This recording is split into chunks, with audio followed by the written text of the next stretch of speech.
Where were we? We were talking FMS part 2, right? Like, you've done the screen, what's next kind of thing. That's the topic of today.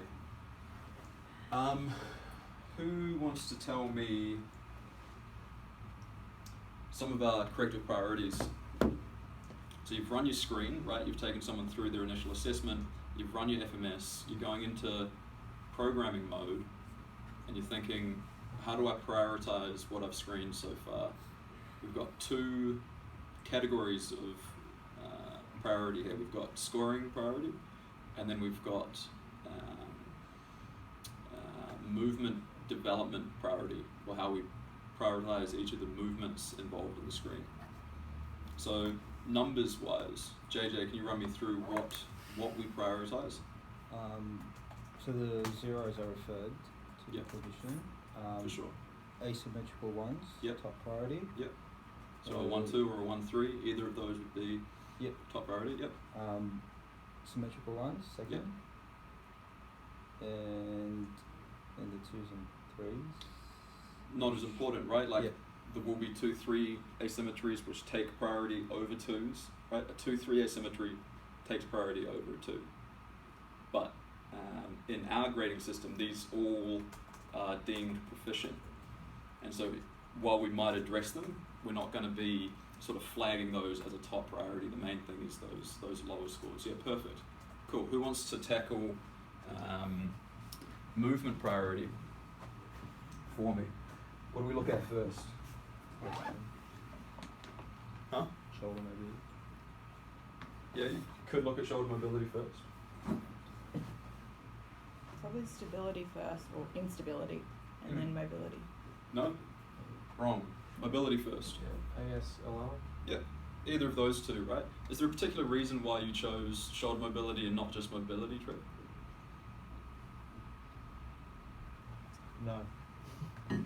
Just chose one of the mobility screens, yeah. So there's 2 screens that emphasize mobility needs, and those are shoulder mobility and the active straight leg raise, or as Mitch said, ASLR. Gotcha. What's next? Anybody? Deep squat, inline lunge. Oh. No, stabilization. Just stabilization. Yeah, so Right. RS and TSP. Right, the 2 screens that emphasize stability, which are your TSPU and your, what's the other one? Rotary RS, stability. yeah. Those 2 prioritize stabilization. And what's left? Functional movements. Yeah, sort of the integrated or the functional movements, right? Your deep squat, your inline lunge, and your hurdle step. Cool, so that's how we prioritize all of our movements. Mobility first, stability second, motor control third, and that's how those segments of the FMS run. That's what JJ said, pretty much word for word, which was perfect. This is pretty much what Mitch said. Just a question with that. So when we're running through the FMS, Yep. Why is the order not in that? Yeah. Great question. I actually asked Ray the same question at one of his workshops, and what did he say? Usually with something like this, if I ask the question and I don't think much of the answer, that's usually when I can't remember it. Yeah. So he gave me a response. Yeah. I don't think it was a particularly good one. My intuition would be to follow the priority in the screening as well, right? Like you'd start with the mobility needs, stability, and motor control. Can't remember. Really good question though. This is pretty much what Mitch said word for word, and what mostly no one else knew. Trev had an idea. Make sure you know this, guys. This is how we prioritize movements. What gets tricky is when you have poor scores in integrated movements, for example your deep squat, and just so-so scores in a more fundamental movement. What do you prioritize? Right, the scoring or the movement, and that comes a little bit down to the art of it. I think we'll look at some, those are outliers, like it usually follows the rationale that's most intuitive, but you do occasionally come across someone who's going to score poorly in a deep squat, but fairly well in an ASLR, and you have to reconcile which one you go after. We'll talk about the art of how some of that works with some real life examples. Again, once we get into the gym, right? Like we'll all screen each other. We'll come across some funky stuff, and we'll be able to talk about those as some case studies. I think that was some feedback from you, Trevor, from the exam, was just more practical stuff is going to be hugely beneficial. And you also qualified it by saying you can appreciate that we can't currently do that, but we will definitely be doing that. Asymmetry, we had a good discussion on this, or more of like a what's going on, debate on asymmetry. I won't go over that again today. Efficiency, we've talked about that throughout, right? All the way from stage 1 rationale, how we get efficiency. You've been spending your stages review time getting ready for your exam. Now you want to sort of reassert your focus on these slides, and remember what I said last week, which is spend some time on this slide and try to gain an appreciation of the joint by joint approach, and how that can colour pretty much everything we do, and how it speaks to a concept called regional interdependence, which is how dysfunction in one part of the body can lead to pain or dysfunction in another part of the body. The joint by joint approach, pretty incredible paradigm shift. First two things we do when we're coming up with a corrective strategy, right? It doesn't start with exercise, guys. It doesn't start with exercise.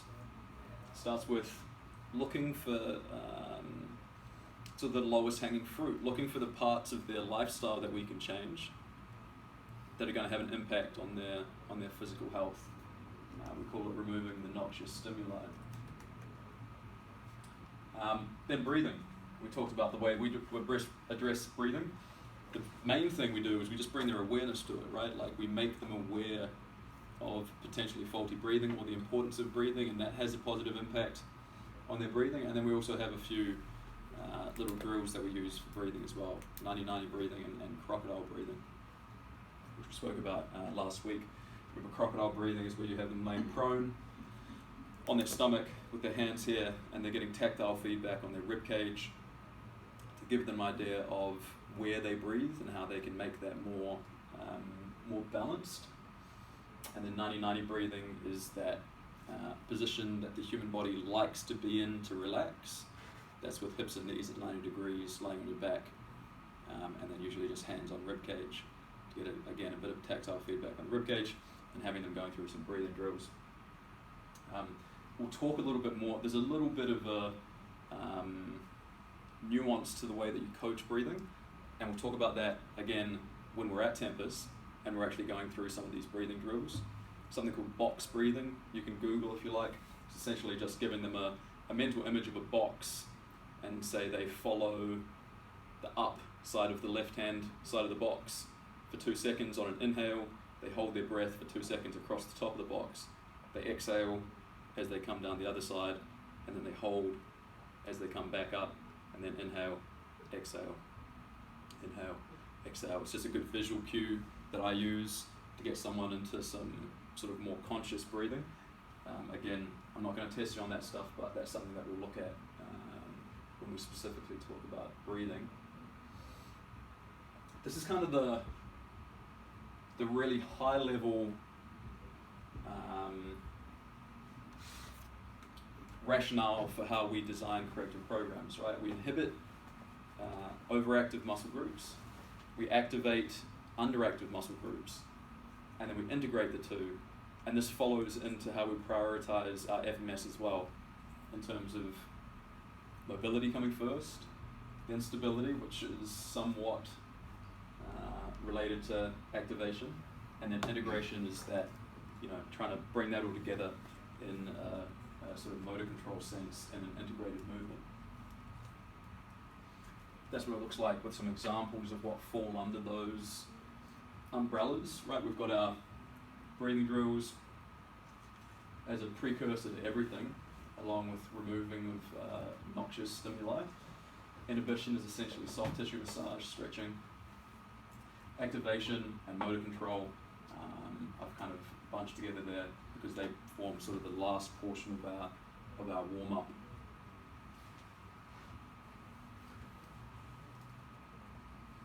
Did we talk about high and low threshold strategies? I kind of feel like I just jumped over it.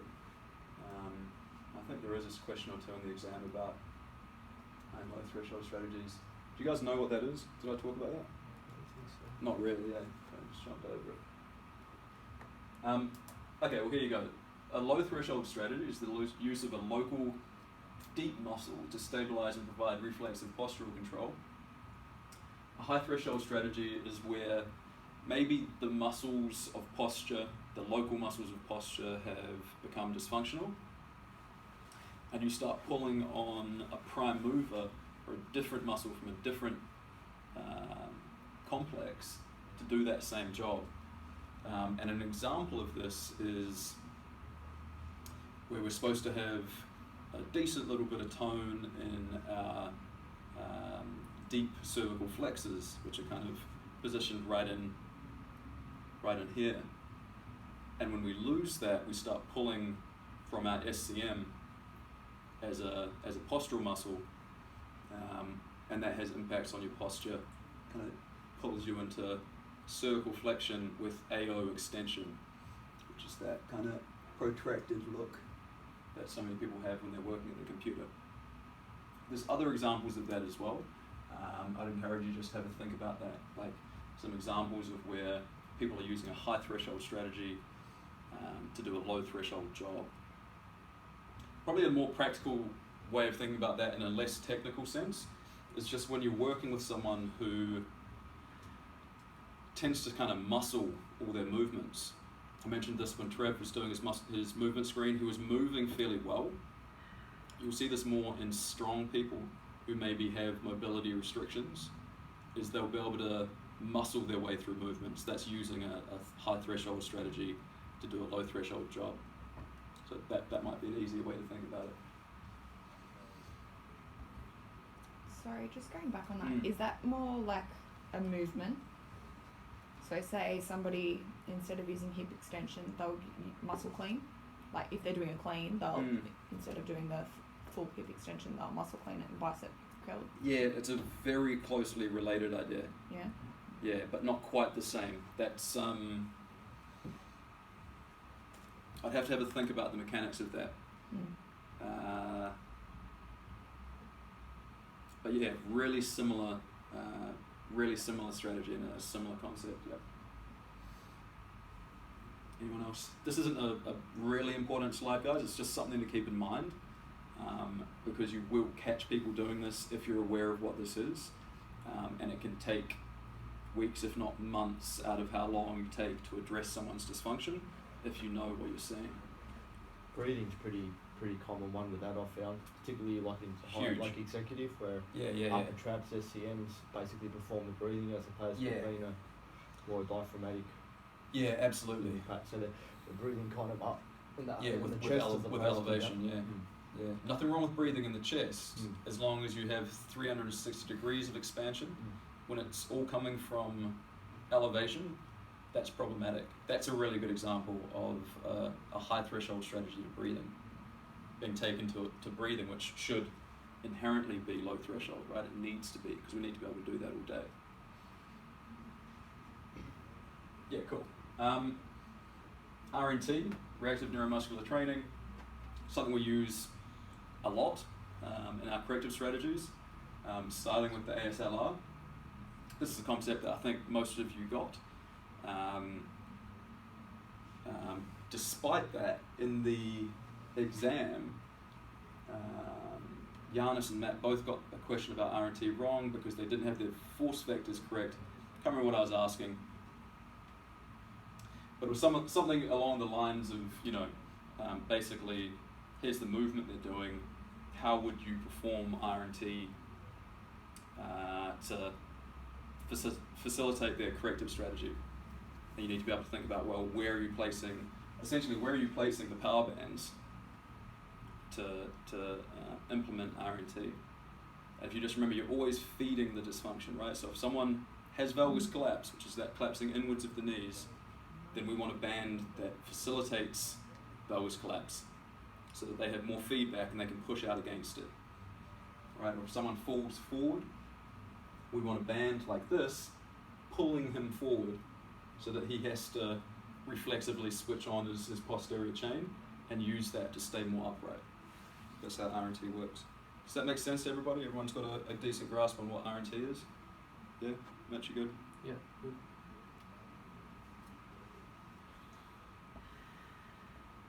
This is probably a good slide to review, just for a general idea. This is really redundant with the way we prioritize our screens, but the same thing goes when we're planning our corrective strategy, right? We start with mobility, move to static or dynamic motor control. And static motor control is, it's not quite the same, but it's almost analogous to stabilization, static motor control. Maybe I should actually change that wording so it doesn't confuse you, but anyway, you get the idea.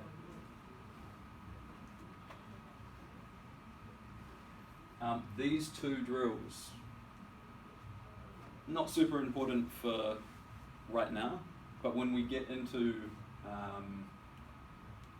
working with people, I expect you all to just become super familiar with these two drills because you'll be doing them, hopefully, with just about everyone you see, right? We've got that, the first drill, which is laying in that kind of sit-up position and having them work through improved awareness of basically pillar control, right? Being able to switch on their abs and their glutes as a force couple and have them working in conjunction to set a really good spine.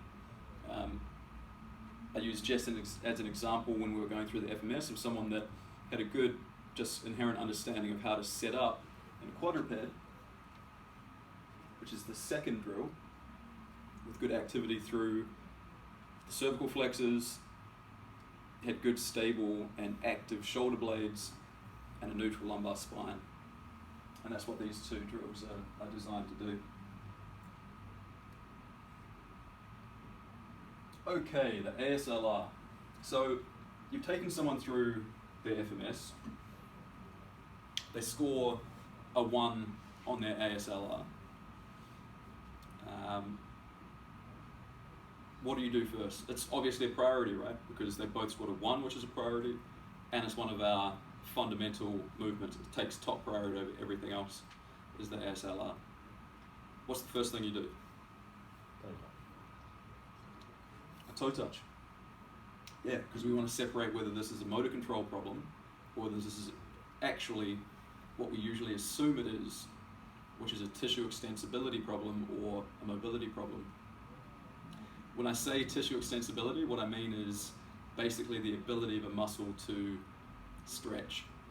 Well, it's not actually the muscle that stretches, right? Because we know you can't really lengthen muscle, but it's the increased length of the sarcomere within the muscle. Maybe a bit too much. Anyway,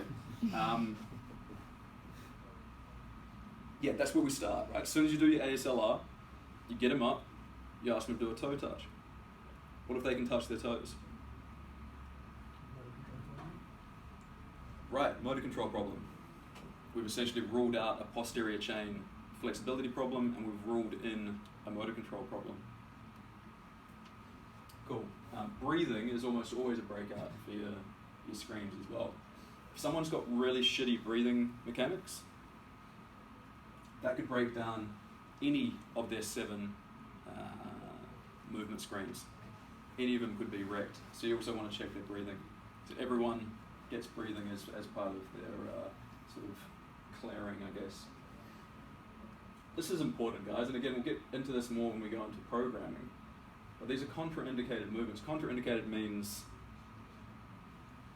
don't do it, essentially, right? Or risky to do it. And if someone sucks head, we can't trust that they can hip hinge.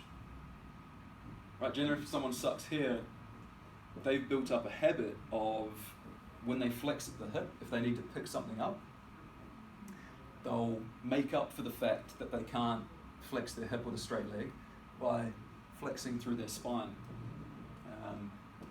which is probably fine a lot of the time, although some people will exacerbate their lower back that way. If we load them in that position, we're asking for trouble. And so contraindicated movements, that's what that means. Things like a bent over row, a deadlift, stuff like that, you're not going to be doing with someone who can't perform a good ASLR. Does that make sense?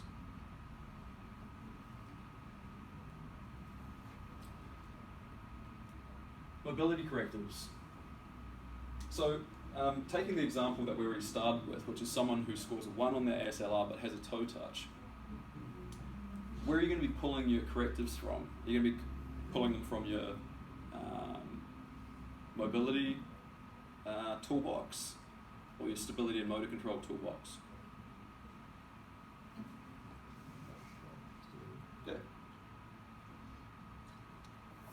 Yeah, absolutely. Not to say that this stuff's not going to be useful, but you've identified you've got a motor control problem. So you're probably going to be programming from this slide, or if you have your own idea of stability and motor control drills for a movement like this, you'll be using those. And what that looks like, guys, when we're programming this stuff, is we've run them through their screen. We're going to be using this type of drill in their warm-up, in their interset breaks, right, between working sets during their workout, and as part of their HIP, their home exercise program, which is the program of 2 or 3 movements that we give them to practice multiple times a day. So that's all this is. That's where this stuff fits in. Having said that, just going back over some of this stuff, the strap-assisted hamstring stretch, that's essentially this movement with a band or a belt or something around the foot or ankle, using as an assist to pull into more hip flexion and more hamstring stretch, right? And you can also coach them through how to use a PNF strategy, that proprioceptive neuromuscular facilitation, which is PNF, which is essentially a contract-relax cycle built into the stretch. We'll talk a little bit more about how we do that in pairs when we're at the gym. But those of you that are already familiar with PNF, that's a really great strategy as well. What does it stand for again? Proprioceptive neuromuscular facilitation. Yeah, it's a pretty shitty name. Core engaged single leg raise, my number 1 corrective for the ASLR. I'll use that with pretty much anyone, and that's where you'll get your best results. So I can promise you that. That's the one I demonstrated for you last week, where they're essentially performing the screen, right? But they're doing it with core engagement. So either with a power band that they're pulling over, and it's not about the shoulder movement. It's just the byproduct of the shoulder movement, which is generally they tend to tuck their ribs down, engage their anterior pillar, and rotate their hips under. They go into a posterior tilt. So any way that you can make that happen, you do that either with a band pulling down, you can put your hands in front of theirs and have them push into your hands, or if they're doing it at home by themselves, they don't have any bands and you haven't provided a TheraBand, they can push into the floor with their hands, and that'll help them get more core engagement. Half kneeling hip flexor stretch, we talked about that as well. What's our kneeling terminology that we covered last week? 3 different types of kneeling. Tall. Yeah, what's tall kneeling? So like up your knees, not leaning back. Yep. And short, which is like you're Low. rocking back, low. You're rocking back, and then just like the single. Butt on heels, right? Yeah. And the single like split stance. Yeah, half kneeling. Half kneeling, which is just in a lunge with your back knee on the floor. Cool. So that's what that half kneeling hip flexor stretch is. We had an interesting little sidebar to that, which is if the glute is switched on and the pelvis is in a neutral position, you want them to lean into the stretch. but not as much as you'll typically see in most clubs by most people, right? Because that's where they'll rotate their hips, they'll lose lumbar neutral, they'll really arch out a whole bunch. This was something we spoke about, Jess. So we use it not only as a mobility drill, but also as a motor control thing, right? To improve their awareness of what their hip, what their pelvis and what their lower back is doing when they apply a stretch to it.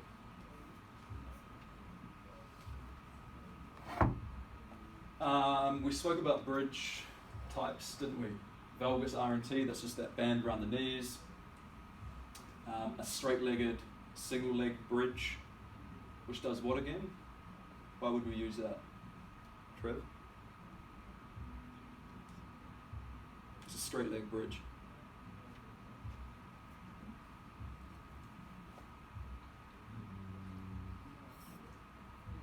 How do you perform the...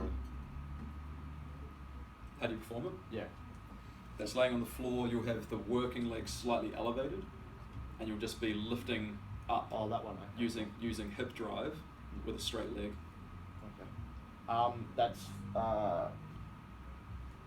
emphasize the end range hip extension, glute and hemi. It's glute and hemi, but we do bent legged to bias glute, and we do straight leg to do what? To bias hamstring. Yeah. And that's got to do with a concept called active insufficiency, which we'll talk about more during the the kinesiology slides. Didn't I just charge that last week? Didn't this happen last week?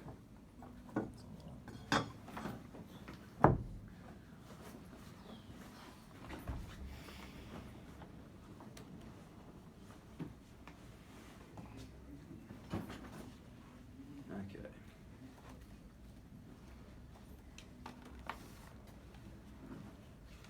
Yeah, if you're watching this back, you want to skip forward about 30 seconds here.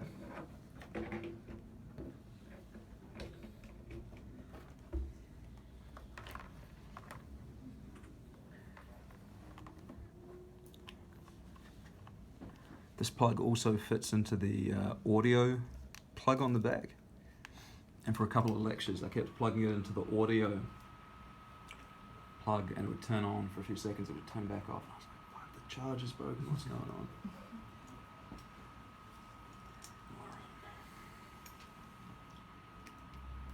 on? Okay, we're back in business.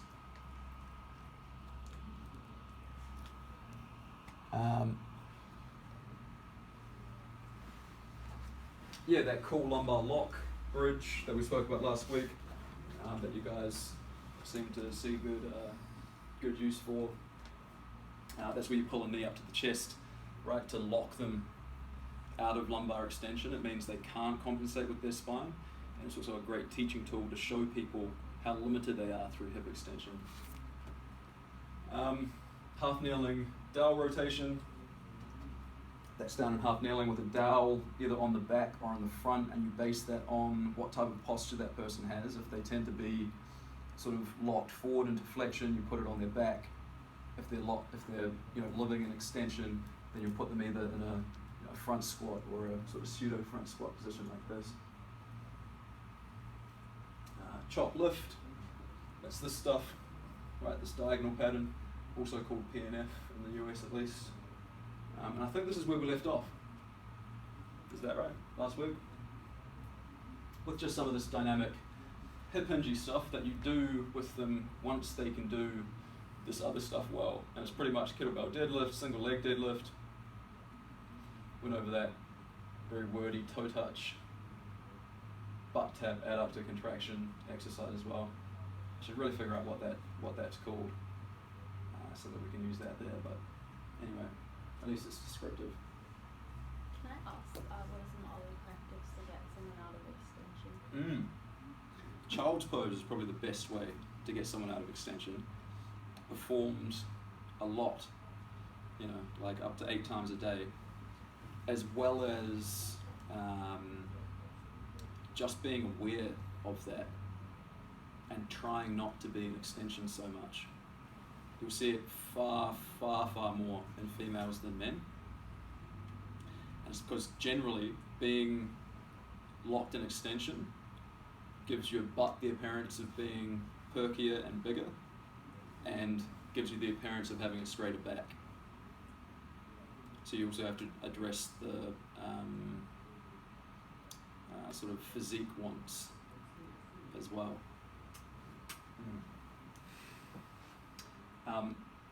Remind me, and I'll give you a few other little bits and pieces you can use there.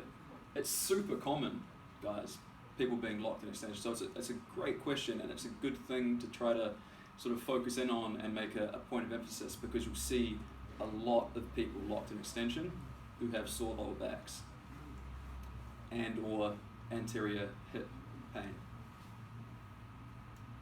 Maybe we'll get a chance to get into the mechanics of why that would be at a later date. A foam roll assisted single leg deadlift is essentially where you take a foam roller, you place it on top of someone's foot, and their hand sits on the top, so you need one of the longer foam rollers, and then they use that to sort of tension that leg as they kick back into a single leg deadlift. One of the most common compensations for a SLDL is this opening up of the hip, where you'll get this turning into the movement. This will fix it like that. And you'll do that for a couple of sets, and then you'll be able to set them up with a regular SLDL. These type of movements, these types of correctives are so useful because you only have to use them maybe just for a single session, or maybe even just for one set, to teach someone the motor control awareness they need to then be able to perform the movement well. Or you can have them doing SLDL and say, dig down on that hip, stay rotated forward through your swing leg hip, and they'll be working on that for weeks before they figure it out, right? So it's using these little cues like this can make a massive difference really quickly. Really powerful little tool. This one I only learned 6 months ago, really recently, and I was just amazed at the payoff from it. It's an awesome little drill. Is there an order we should go through with them, or just pick and choose what we use? Nah, it's kind of just a buffet, just pick your correctives. I'll tell you the ones that I get the most payoff from, like the core activated single leg raise. But you'll just go through and use them, and you'll find that you have favorites, stuff that seems to pay off the most often. SLDL would be pretty much an advance, like more of a progression. That would be fairly. It's very close to loading, right? Like all of these pretty much are really close to loading. Like you're pretty much using these to clear this person to actually start loading them, because they're all loadable movements, right? There's almost just a seamless integration between moving from your dynamic motor control into just full-fledged strength programming. Yeah.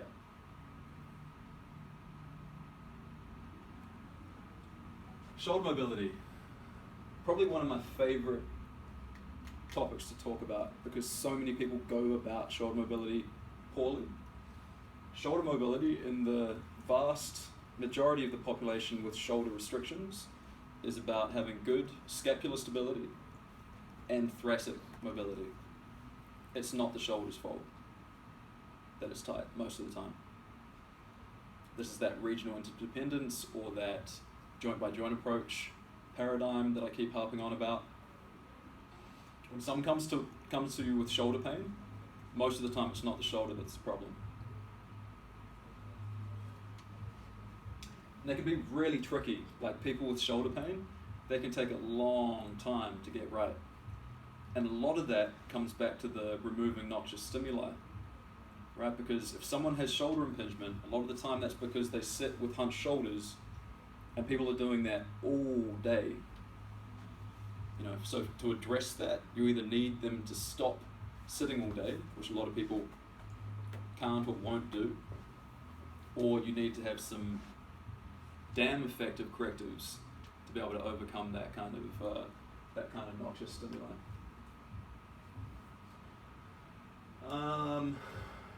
As a general overview, mobility strategies focus on soft tissue inhibition for the lats and pec minor, and getting better T-spine extension. And motor control strategies focus on glenohumeral packing and scapular stability, which are intimately related, those two concepts. Breakouts, look at all these breakouts. Crazy, right? You thought the screen was bad. You actually all did really, really well, right? So the screen seems full on when you first look at it, but you all picked it up really quickly and scored really well on the exam, which is great. Now we just pick it up another notch. We've got all these correctives to remember, as well as these breakouts. So you already know the primary claring breakout for shoulder mobility, right? It's the impingement test. The acromioclavicular joint compression clearing test is this. You usually think of that as a really old school shoulder stretch, right? If someone has AC joint dysfunction or problems, they won't be able to do this. Can you do this, Strip? Yeah, it's alright. Just a That's normal okay. stretch and then. Yeah. And the back on the Yeah, shoulder just itself, really yeah, not quick. actually in the crease. No. Yeah, cool. So I thought Trev might have a separated AC joint just from palpating as along as clavicle. The way to test for that is to do that. He's now just shown me that he doesn't. It's something else. Like just a gap in the bone. I don't know what you got going on there. The cervical spine suffers from everything that occurs underneath it, right? Particularly what occurs close to it. So in the T-spine and the scapula. So we assess the cervical spine as well. Cervical flexion essentially means that if someone stands with their feet together, they stand nice and straight, they should be able to touch their chin to their chest. Extension looks like they should be able to get within 10 degrees of parallel with the ceiling, with the plane of their face. So they should be able to look up like that and get to within 10 degrees of parallel with the ceiling. And they should be able to rotate like this to where their chin is plumb with their clavicle. Yeah. And these are powerful assessments. They'll tell you a lot about what someone's got going on, and they take you 15 seconds to do, right? Just have them look down here, have them look up there, have them rotate their head both ways, and you can pull out a lot of information from that. If someone struggles to rotate to one direction, the dysfunction is on the opposite side. Right? If someone's rotating this way, you've got problems on the right side of your neck. Seated T-spine rotation. I actually like that one particularly much. It doesn't tell you a whole lot. I tend to put them into I prefer to put them into a lumbar locked position to look at their T-spine rotation. But anyway, what that looks like is essentially sitting down, putting a dowel on them like this and having them rotate and seeing how far they can get.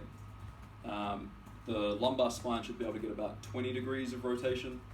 The lumbar spine doesn't rotate well. It's got facets that lock up early on in rotation. Most of our rotation comes from our thoracic spine. We should be able to get about 45, 50 degrees there. So if they're not rotating through their lumbar, which you can stop them by doing by having them press their knees together and lock through their pelvis, and then you assess the rotation here, they should be able to get 45, 50 degrees. And grip strength. This is kind of a serious one, and one that you won't see problems in very often.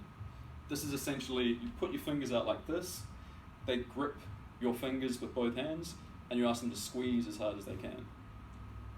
And if they have reticulopathy or some sort of impingement in their brachial plexus, which is the nerves that innervate the arm, that'll impact their grip strength as well, and you'll be able to pick up on that.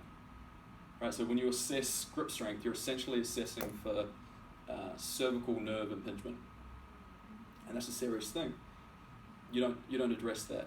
You screen for it, and then you send it to a practitioner and say, I suspect a cervical nerve impingement. I've had that. It's bad. Yeah. And you'll know. Like if you're dealing with 95% of your clients, you're like, oh, that felt just a little bit weaker. Maybe they've got nerve impingement, they don't.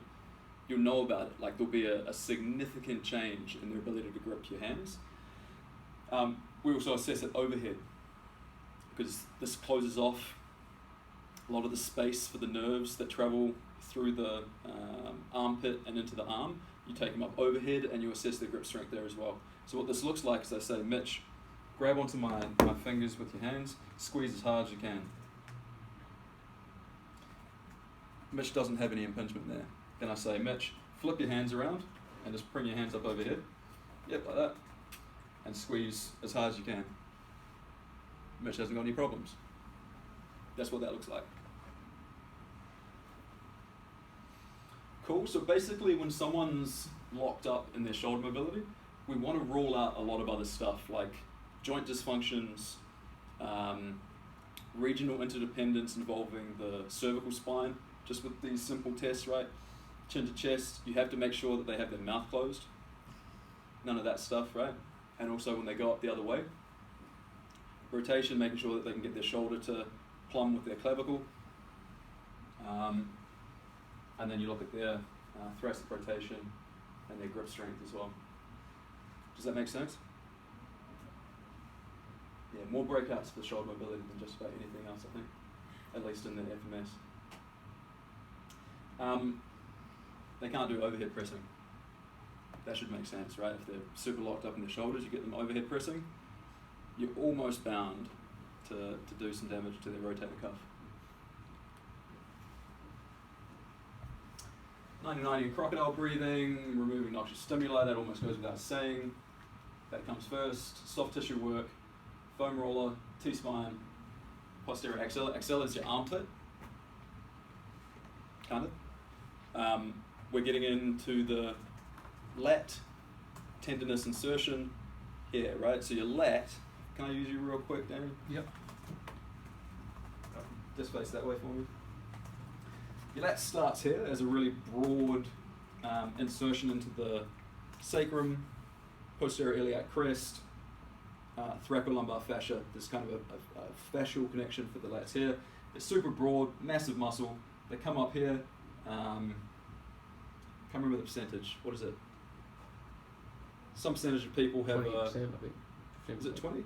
Attachment It's something to like 20, inferior yeah. scap, Attached. They also have an attachment to the inferior angle of the scapula, which is crazy, by the way.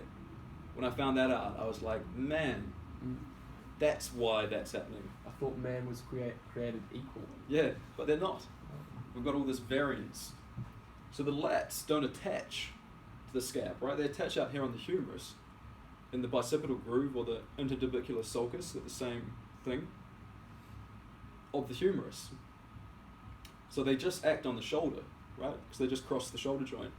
But in, I think, 20%, some percentage of the population, they also insert on the inferior angle of the scap. Which means in those people, if they have lat dysfunction, that plays into any dysfunction they have going on in their scapula. Which is mind-blowing. If you don't know that, you'll miss that a lot of the time. I didn't know that for a long time. Anyway. So lats come up here. They narrow down into a really kind of ropey tendon, travel under here and attach somewhere up there on the humerus. When we roll it, we get into that tendinous part of the lat, like right in here. Most people have a little bit of tenderness through there. How's that? Not for you, Danny. Danny's in good shape. Lots of people have tenderness through here. So we get them over a foam roller, arm up overhead, getting him back there. Cool, thank you. And then T-spine, right? That's just them rolling on their T-spine, maybe doing some really miniature little kind of sit-ups, emphasizing trying to extend at certain positions of their thoracic and not using their lumbar spine to do So that. is that then horizontal? The foam roll is horizontal rather than vertical, so not Yes. going side to side. Yeah, both of those are. Although the lat insertion is kind of on an angle. It's just kind of wherever they can get into that. It's awkward, It is a little bit awkward, but it pays huge dividends.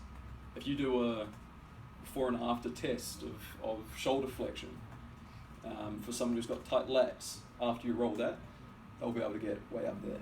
So good shoulder flexion for the majority of people is between 170 and 180 degrees of ROM, right? So they should be able to get either up in line with the air or very close to it.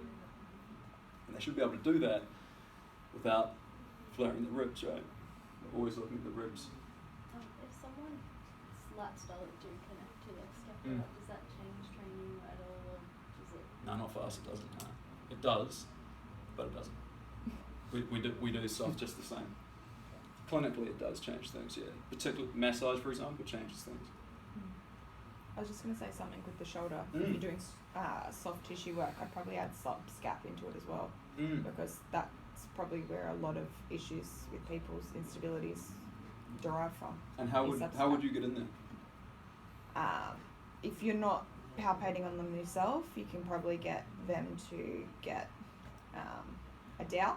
You can get the dowel like straight in there, and then just get them to dynamically move their arm, getting in there. But they know when they're on the spot because it kills anything.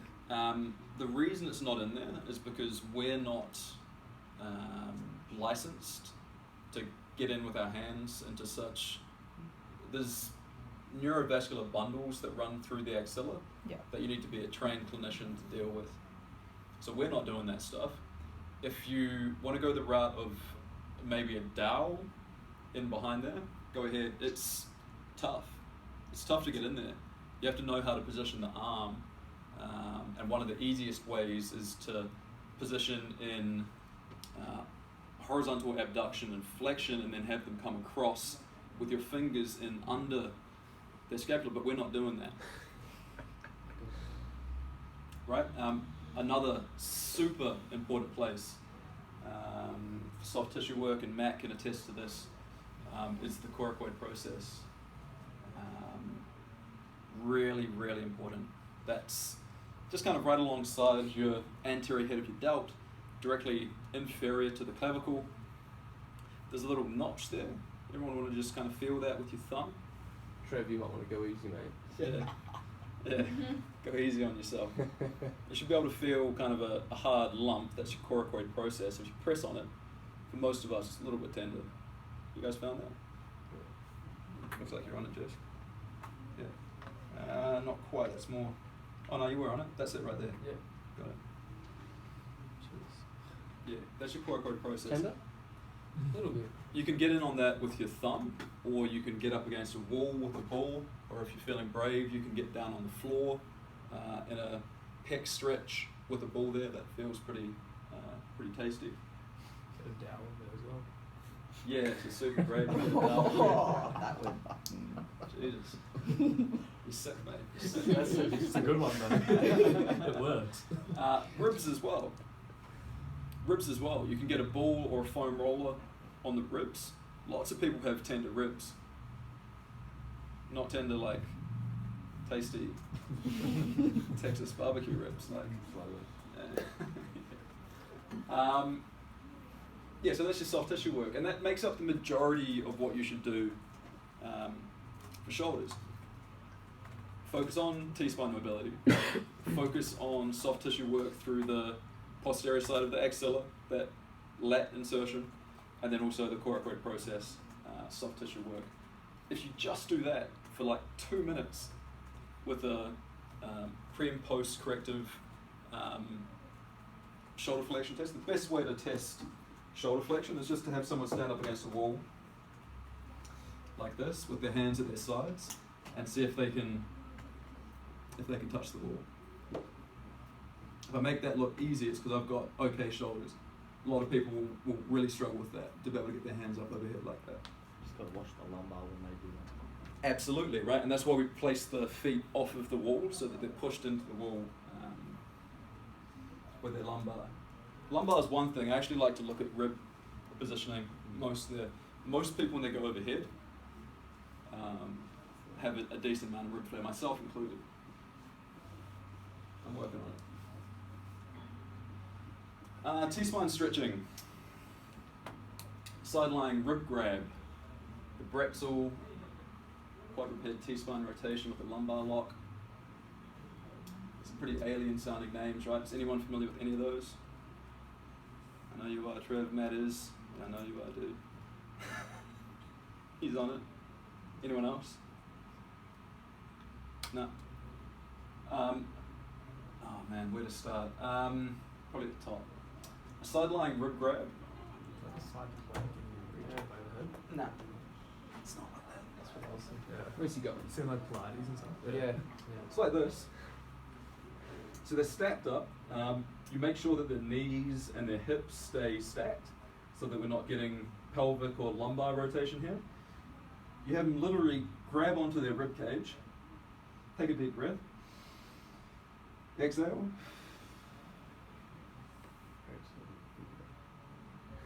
and pull around.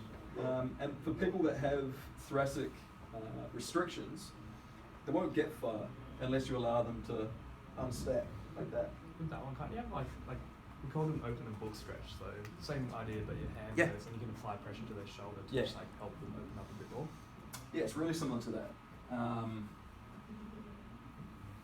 And that's what I mean by reach. The side-lying reach is exactly what you just described. So exactly the same setup, but with that arm pulling over, and you get a little bit more of a pec stretch that way as well. This is a good way to bias thoracic rotation, as opposed to just, I guess it's a more sort of integrated movement. It doesn't isolate the thoracic part quite as much. By pulling on the rib cage, essentially you're pulling on the thoracic spine as well with that pull. Most people that can open up pretty far here, you'll open up a can of worms with this. They won't be able to get nearly as far because you're biasing that thoracic rotation. Both good drills though. The bretzel is a bit crazy. That looks like a half kneeling position on the side, like this. Oh man, I need to warm up for my warm up. Looks a bit like that, but only a little bit like that because I'm tight. Just a little bit like that. But that is a full body, that's a big bang for buck movement. You get anterior hip stretch, you get quad stretch, you get thoracic rotation, you get cervical rotation, you get a chest stretch. That's an awesome drill. That's also Googleable. You can just Google that if you forget what that is. Quadruped T-spine rotation. This is how I like to test someone's T-spine rotation, is you put them into a lumbar lock. So if you want to assess someone's T-spine rotation with the lower back not being involved, you put them in quadruped, and then you have them press back onto their heels in like a low kneeling position. You have them put their opposite hand on their temple, and you have them rotate like that. So when you put the lumbar spine into slight flexion, because of the bony anatomy of the lumbar vertebrae, their facets lock up and they can no longer rotate effectively. And so that allows us to assess thoracic rotation much more accurately without having, sort of pseudo effect from the lumbar compensating for us. So that's a lumbar locked T-spine rotation drill. Partner assisted shoulder packing, hip hinge or full body. Essentially what this is having them lay down on the floor, you grab onto their hand, you pull their shoulder in and out of its socket, and then you ask them to pack it in and hold it in a retracted position. That's essentially asking them to activate their entire rotator cuff, which as a complex pulls the head of the humerus into the glenoid fossa of the scapula. You also want to ask them to pull down with that to activate their lats as well. Yeah, a little bit, yeah. Yeah, that's a little bit overused. You want that, but you don't want it as hard as some people do. The lat's a powerful muscle, right? And a lot of people can do some funky stuff with their entire torso by rocking down on their lat, but yes, Is that the you want nene? some of that. Is that the nene? I thought so. What's that? That's the nene. I'm I've never done the nene. Just let me see that again. Just, You just did it. Fuck, that's good, isn't it? That's very good. that's on video. Trying to get this guy to dance all the time. So you can get this done with a hip hinge. It's probably where you want to start, right? So you're pulling them and telling them just to hinge at their hip, and then if they can demonstrate that well, you have them put their entire body into like a reverse plank, so to speak, right? and you're trying to pull them all the way off the ground from their heels. Does that make sense? Say yes, so I don't have to demonstrate it. Yeah. Jess doesn't know. Danny, hop down on the floor. I'm going to fast track this, so make sure you're watching. So he's grabbing onto me. I'm saying, Danny, just relax your shoulder. This is what I don't want. Right? Okay, pack your shoulder back down and in. Most people just inherently have an understanding of what that means. If you need to coach them through it, you can. Straighten that out. So what I want you to do is keep that packed. I want you to hinge at your hip and let me pick you up off the floor. Yeah, and Danny does what most people do, which is a sit-up. You say, okay, so relax your torso, let me pick you up, and you just keep your shoulder turned on. You'll know whether they're letting you do it because they should rotate up, like that. Try that again, pack in. That would sit up, relax your midsection, pack in again. That's better, that's what I want to see. If I want to do that full body, this gets serious. So really pack in tight. Squeeze your glutes. There we go. That's what that feels like. So the guys at FMS, Andy Patashenko and what's his name, start with a full body plank shoulder packing drill. I promise you, if someone has shoulder dysfunction, you will tear their shoulder out of its socket if you start there. So never start there. That's a pretty full-on demonstration of shoulder packing ability. Even for Dani, who's an athletic young male, that was challenging, right? For you to keep that packed against your entire body weight. Always start with the hip hinge version first. Right, and that demonstrates the ability to stabilize the shoulder joint, essentially. You can also do that hanging. You can get someone hanging from a bar and just have them packing in with their shoulder. Asymmetrical walks are another awesome drill here. I'm a huge fan of the whole family of asymmetrical walking. Dan John would be proud. What's that? Dan John would be proud. Yeah. There's a few guys that have been using these for decades, and there's good reason for it. So farmer's walk just looks like carrying something asymmetrical at your side, like a dumbbell or kettlebell. Wader's walk looks like this, or like this if you've got a bottoms up kettlebell or something, and then overhead, of course, is the same thing. All of them fall under the same umbrella because you only have a weight on one side, right? It's an asymmetrical walk. Really good workout for the midsection and also for shoulder stability, so you get good bang for your buck there. A wall slide and a wall angel, who knows what those are? Man, tough crowd. Yeah, that's the one. A wall slide looks like this. So you have them demonstrate that they know what protraction and retraction are. You get them into a moderately protracted position, so active between their shoulder blades. They're pushing into the wall, and then they're just coming up overhead and demonstrating that they can shrug also. A lot of people are scared to shrug. A lot of fitness professionals perpetuate that by telling them to pack their shoulders for everything, right? Like, pack your shoulder, pack your shoulder. If you're going overhead and you're packing your shoulder, you are literally mashing your supraspinatus, bicep tendon, bursa, and a neurovascular bundle that run through the subacromial space. You're just mashing them against the greater tubercle of your humerus. If you don't shrug, you don't allow your scapula to upwardly rotate, and that's what keeps that joint safe. So this is a really good drill to get people feeling safe in a shrugged position, and also doing it with active shoulder blades. That's a wall slide. A wall angel looks like this. Oh man. The chest just said this isn't going to be pretty. But it's like this. You can see my rib flare. That's because I'm tight right now through my lats and my pecs. You'd be telling someone to get rid of that.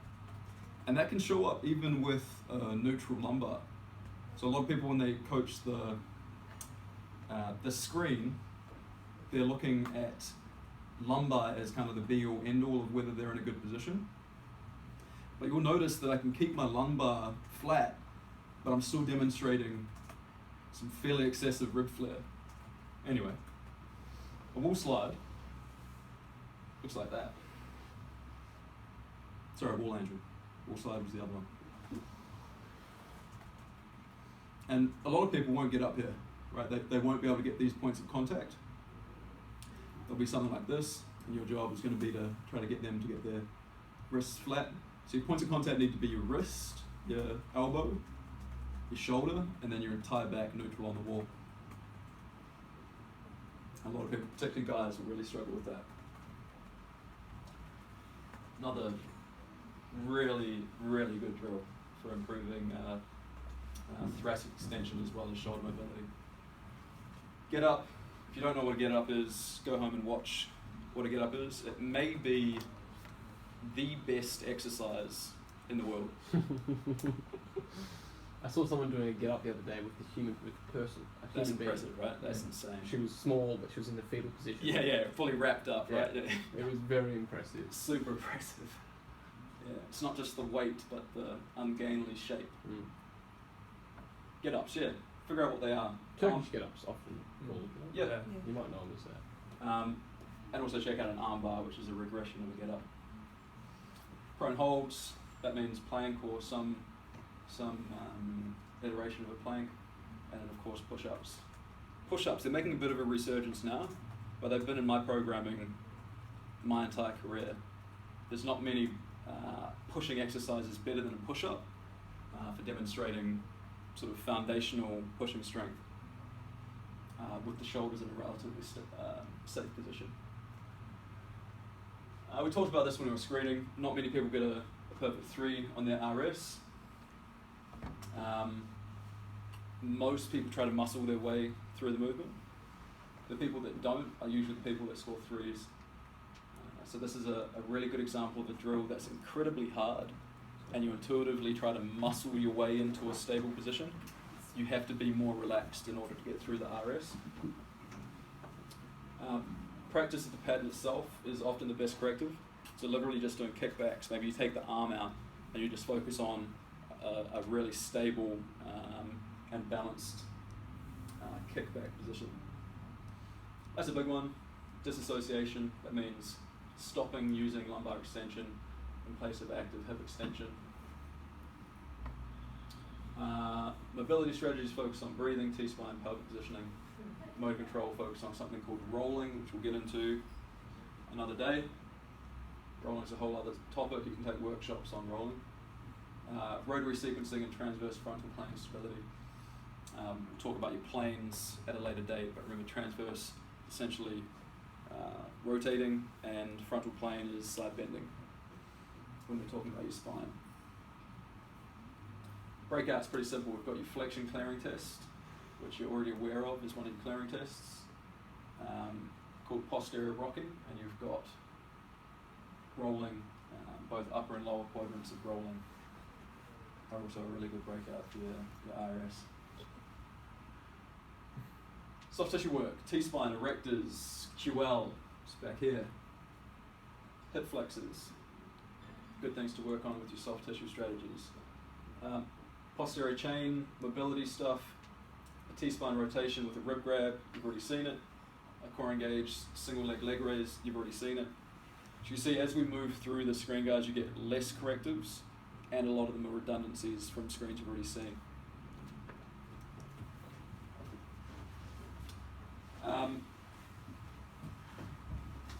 Quadruped diagonal is the regression of the screen itself. Right, that's what that means. A half kneeling rotation with a dowel. We already talked about rotation with a dowel, except now, because we're testing a unilateral screen, we're also doing dowel rotation in half kneeling. Right, and then we've got the half kneeling chop lift as well. Before we were talking about this, tall kneeling positions. Now we're just in a half kneeling position. Rolling, like I said, I'm going to save that for another day. If you want to look at some interesting stuff on YouTube, you can look up pre-cooked rolling or any kind of developmental rolling videos. You've got your get-ups again. This time I've been nice enough to say Turkish get-up. You've got those asymmetrical carries that we spoke about just recently, and you've got your single leg deadlift.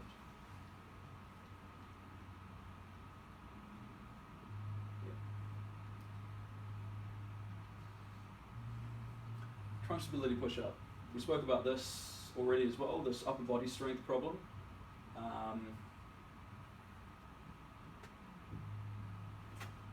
So I won't go over that again.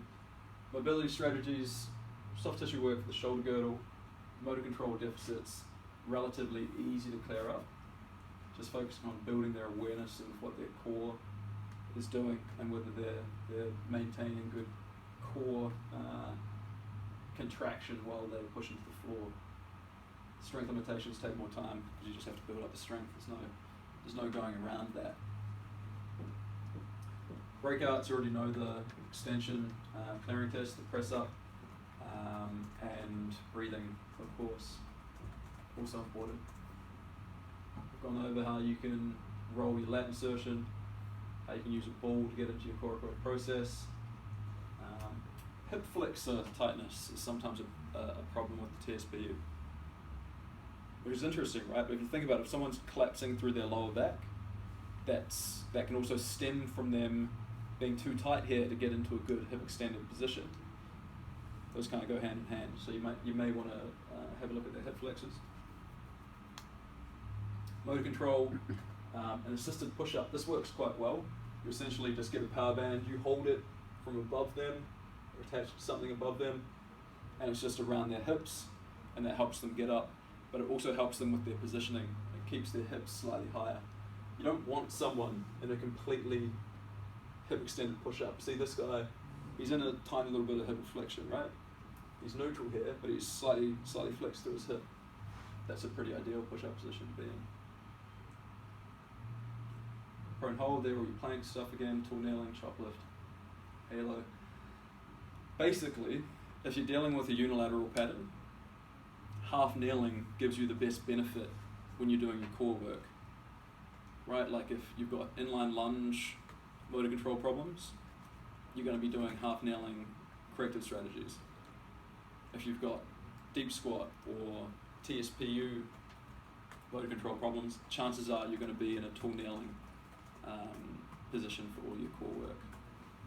So that should tie that in for you. Just keep that in mind, that generally our core work is positionally based on whatever the position of the screen is that we're trying to address with that corrective. Does that make sense? That's a relatively important concept to have your head wrapped around. What's a halo? Oh yeah, sorry, yeah, halo.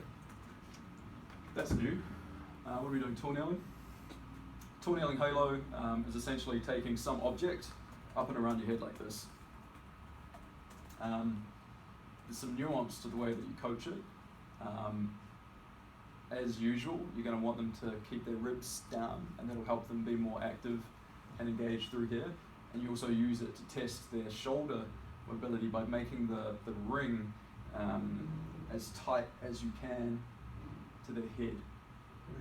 Right, if someone has like shoulder problems, they wouldn't be able to do that. Yeah, absolutely. So Yeah. just avoid that one. Yeah, and think about why that works with our screening priorities, right? Is someone working on correctives here if they have shoulder mobility restrictions? Isn't correctives for this or Correctives for this. Are they doing halos as part of their TSPU correctives if they have shoulder mobility restrictions? probably not? Because we prioritized The shoulder. dysfunction in their SM, right? That's why. Because if you worked on this stuff first, Too late.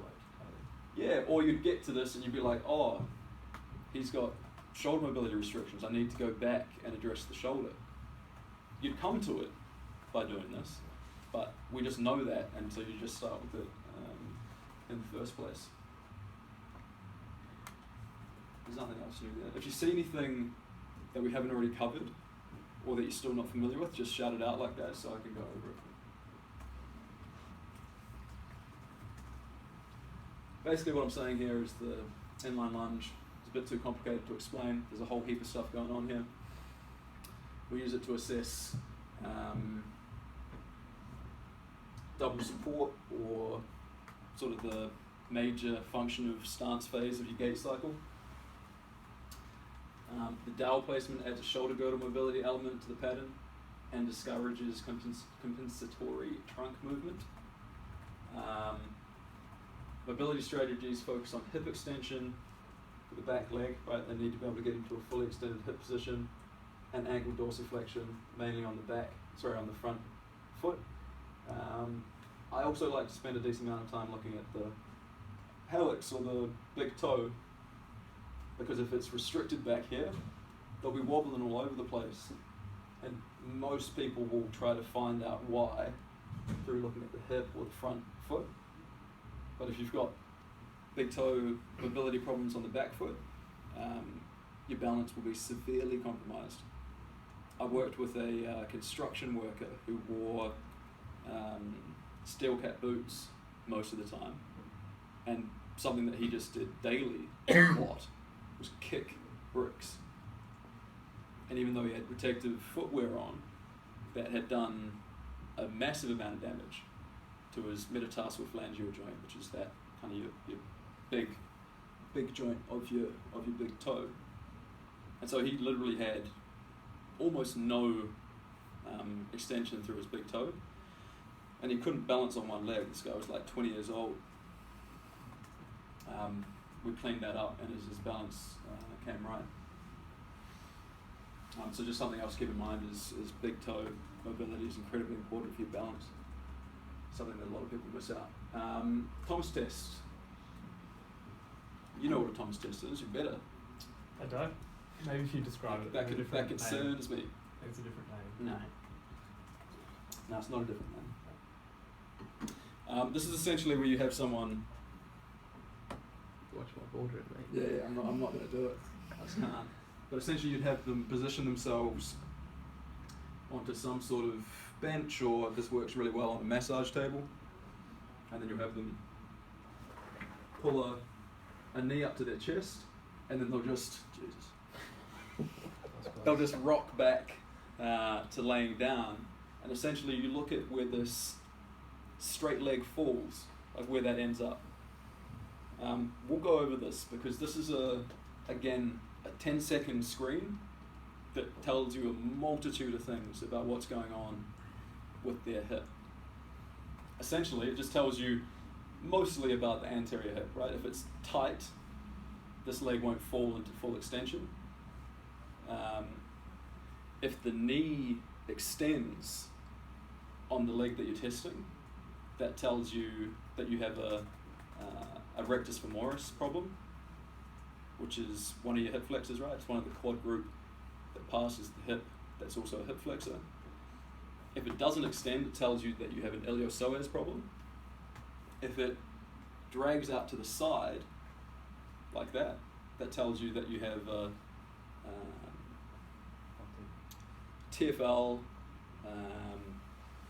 mainly a TFL problem, a tightness through your tensor fasciae lata. We'll go over all of that when we can demonstrate it well, and we'll all go through screening it, and we'll talk about why it is that an extension of the knee would flag a rectus femoris problem. It will actually help to have gone through the anatomy slides and know the insertions of those muscles, the iliopsoas and the rectus femoris, when we do that. So probably best that we save that. The Thomas test. Ringing about what you're saying? Yeah, we've done that, but to know what it's called. Yeah. That one. Yeah, it's super standard because it's so good. You would have seen that before.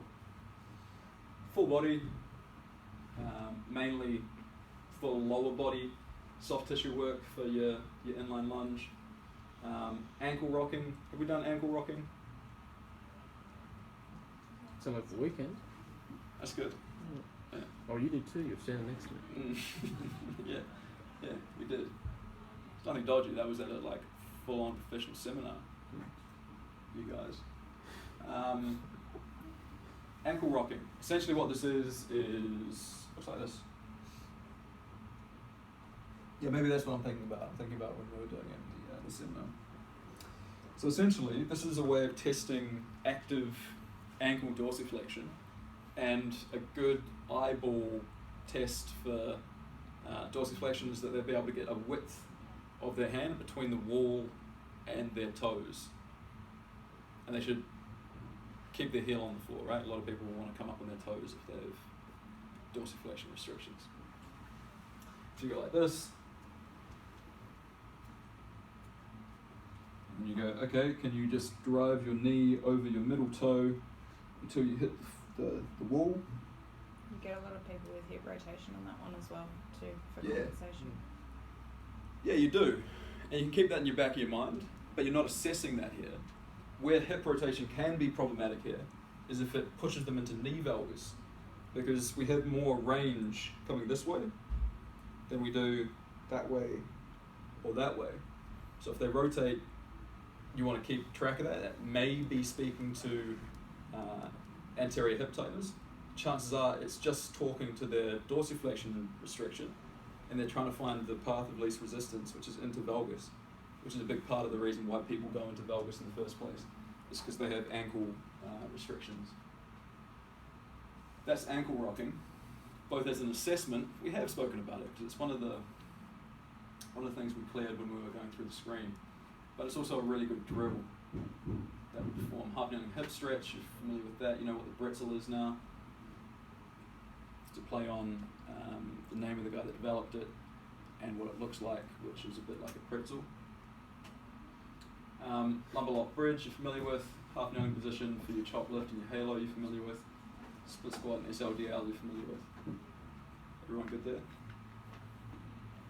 That's nice, right? By the time you get to the dynamic movements, you know all the correctives, and a lot of the motor control strategies are just body weight versions of movements you're already familiar with, like the single leg deadlift and the split squat. By the way, if you get to here, what do you do next? If you're doing a motor control strategy, going through a corrective program with someone and you're performing a split squat, and they can do it. What's next? Loaded, right? You just straight away load it. That's the best way to reinforce a good movement pattern, is by loading it. But only once it's good, right? We load it as soon as we can. Okay guys, we're almost there. Hurdle step, let's finish this up. Again, heaps of stuff going on. Swing phase. Maybe the most dynamic pattern in FMS, because there's a lot going on that we need to keep track of, both in the swing leg as well as the stance leg. Do you remember what the main thing I said to focus on with the hurdle step is on the stance leg? It's a little while ago now. Anyone remember that? Hip drop. Right, we're seeing whether their swing leg drops, and if it does, it implicates the lateral stabilizers of the stance leg. And the lateral stabilizers, namely glutes, right? Particularly glute med. Yep. Swing leg, it's mostly anterior hip that we're assessing there. Ankle mobility, striding, motor control, single leg core stability. There's very little in the way of correctives for this. They all fit on one slide. High knee ankle rocking. High knee ankle rocking. I'm going to use your footrest for a second here, Danny. Oh yeah. Looks like this. Yeah, and then you're just rocking the foot over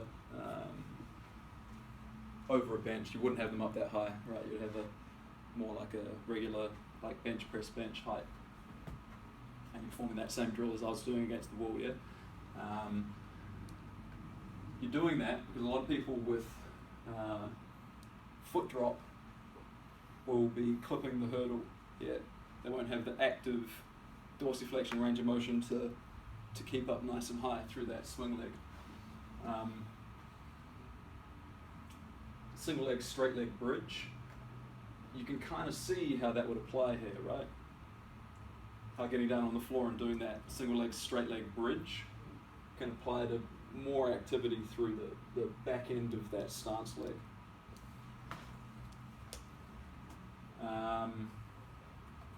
A knee drive and core activation, that's using your this thing, which we used for the ASLR. Now we're doing it standing like this and using that to get more activation through here to help them get that knee up with a stable stance leg. End range hip flexion. Talk about it some other time. Really good drill there. Deep squat.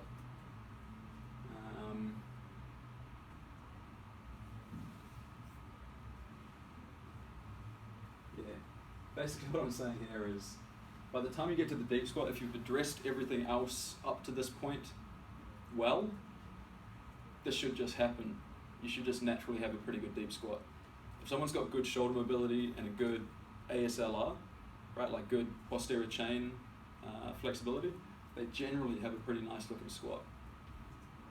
So most of the time, you'll surprise yourself. You'll be addressing different patterns, like the mobility and stability patterns, and then you'll retest the entire screen, and you'll be like, I've even touched the DS, and it's improved a whole bunch. So that's kind of nice. So there's just heaps of redundancies here, right? Like ankle rocking, forward bend, all that soft tissue work, tornailing dowel turns, chop lift, halo, quadruped rocking with a stability ball core activation. I'm going to take that out because I hate that drill, but it's one that the FMS use. Toe touch squat just looks like this, and then this, and then you can add some of this sort of stuff in as well. But that's what a toe touch squat looks like. You're essentially going into a forward bend, transitioning into a squat. Counterweight box squat. This, for me, will fix most people's squats. Most people don't have mobility problems in their squat. They might think they do, and you might think they do. But I'd beg to differ, and if you have them do a counterweight box squat, and that improves their squat, which it probably will, that shows that it's not a mobility problem. A counterweight box squat is essentially having a box behind them. They have a plate or some kind of weight in their hands, and they push it out in front of them as they drop into a squat. And then you get the box lower and lower, you take it away from them, you make the counterbalance weight lighter and lighter, then you take it away from them. And that, for me, has been the best strategy for improving people's squats. You've got your various R&T strategies as well, like valgus, side shift. So if someone favors one leg, they'll lean onto it, right? So if you have an asymmetrical weight shift during a squat, how would you address that? Does this band around the waist and pull Pull it where? pull it in the directions of feed the Feeding the dysfunction, right? So you pull them into the side that they shift towards. So you might have it around their waist, pulling me that way, and my job is to try to fight against that. That's what an R&T strategy is for asymmetrical weight shift or side shift, is what I've said here. If they were to struggle with that, would you swap it around and try to help them out? Or not? What do you mean? So if you feed the dysfunction, they actually physically can't Yeah. overcome Can't fight that. against it? Yeah. You then Yeah, so swap there is it another around. strategy, where you can actually assist them into the movement. It doesn't happen very often outside of really severe dysfunction, but yeah, you absolutely can. Yeah.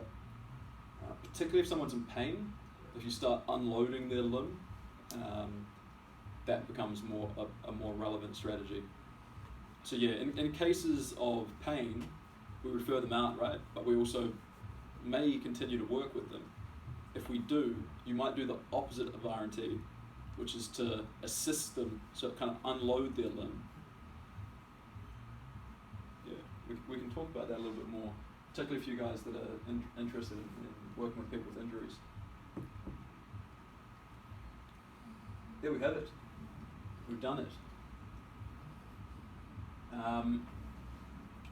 This is basically just what our process looks like, right? Like we address movement quality, then we build a foundation of strength, then we add a speed component, and then we get into specific skill acquisition.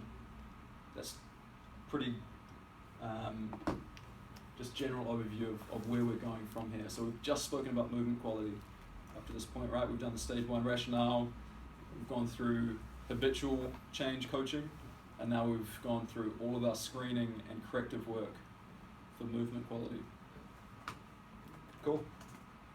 All done. Trev, can you give that a stop there? Did that record all the way through? Take one, pass it on.